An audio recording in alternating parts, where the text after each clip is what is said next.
വിവാദങ്ങളും അഭിപ്രായ വ്യത്യാസങ്ങളും മറന്ന് നിയമസഭാ തെരഞ്ഞെടുപ്പിന് പാർട്ടിയെ സജ്ജമാക്കാൻ ഹൈക്കമാൻഡ് നേതൃത്വം സംസ്ഥാനത്തെ മുതിർന്ന കോൺഗ്രസ് നേതാക്കളുമായി നടത്തിയ കൂടിക്കാഴ്ചയ്ക്ക് പിന്നാലെയാണ് ഘടകകക്ഷി നേതാക്കളുമായും ഹൈക്കമാൻഡ് പ്രതിനിധി ചർച്ച നടത്തിയത്. KPCC ആസ്ഥാനമായ ഇന്ദിരാഭവനിൽ 2 ദിവസങ്ങളിലായി നടന്ന കൂടിക്കാഴ്ചയിൽ കേരളത്തിന്റെ ചുമതലയുള്ള AICC general secretary Deepa Das Munshi ഓരോ ഘടകകക്ഷി പ്രതിനിധികളുമായും പ്രത്യേകം കൂടിക്കാഴ്ച നടത്തുകയായിരുന്നു. സ്ഥാനാർത്ഥി നിർണയം നേരത്തെ പൂർത്തിയാക്കണമെന്നും മണ്ഡലങ്ങൾ കേന്ദ്രീകരിച്ച് സാധ്യതാ പട്ടികയിലുള്ള സ്ഥാനാർത്ഥികൾ പ്രവർത്തന രംഗത്ത് സജീവമാകണമെന്നും കക്ഷി നേതാക്കൾ നിലപാടറിയിച്ചു.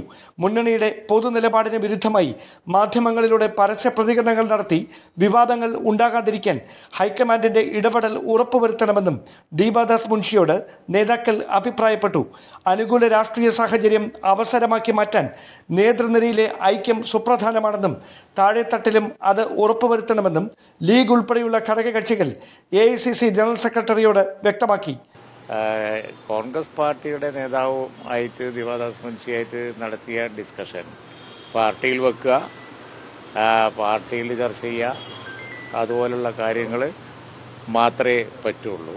അതുകൊണ്ട് ഇപ്പോൾ കാര്യങ്ങളൊന്നും പറയില്ല. ഞാൻ ഈ കാര്യങ്ങൾ തങ്ങളായിട്ടും അതുപോലെ പാർട്ടി ലീഡേഴ്സുമായിട്ടും ഡിസ്കസ് ചെയ്തിട്ട് അപ്പോൾ വല്ലതും പറയാനുണ്ടെങ്കിൽ പറയാം. തെരഞ്ഞെടുപ്പാണോ ഇതിന്റെ ഒരു ചർച്ചയുടെ?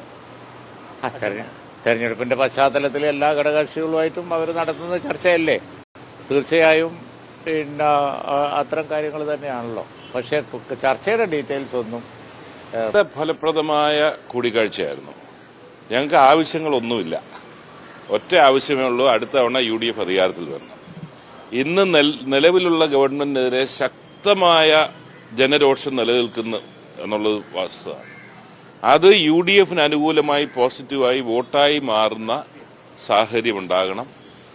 അത് വെച്ചുകൊണ്ട് UDF അധികാരത്തിൽ വരണം. ഇതിനുവേണ്ടി ദീർഘനേരം നിങ്ങൾ കണ്ടതുപോലെ 1 മണിക്കൂറോളം ഞങ്ങൾ ആശയവിനിമയം നടത്തി. ഒരു RSP എന്ന പാർട്ടിയുടെ എല്ലാ കാര്യങ്ങളെ കുറിച്ചുള്ള അഭിപ്രായം, പൊതുരാഷ്ട്രീയം എങ്ങനെ പോകണമെന്നുള്ളതിനെ കുറിച്ച് ചർച്ച ചെയ്തു. അതേസമയം ഘടകകക്ഷി നേതാക്കളുമായി ചർച്ചകൾ പൂർത്തിയാക്കി പുലർച്ചെ ഡൽഹിക്ക് മടങ്ങിയ ദീപാദാസ് മുൻഷി കോൺഗ്രസ് ദേശീയ അധ്യക്ഷൻ മല്ലികാർജ്ജുന ഖാർഗെ ഉൾപ്പെടെയുള്ള ഹൈക്കമാൻഡ് നേതൃത്വത്തെ UDF കക്ഷി നേതാക്കൾ പങ്കുവച്ച ആശങ്കകൾ അറിയിക്കും. സീറ്റ് വിഭജനം ഉൾപ്പെടെയുള്ള കാര്യങ്ങളിലും ഹൈക്കമാൻഡിന്റെ നേരിട്ടുള്ള ഇടപെടൽ ഉണ്ടാകുമെന്നാണ് സൂചന. Dan Kurian, News 18, Thiruvananthapuram.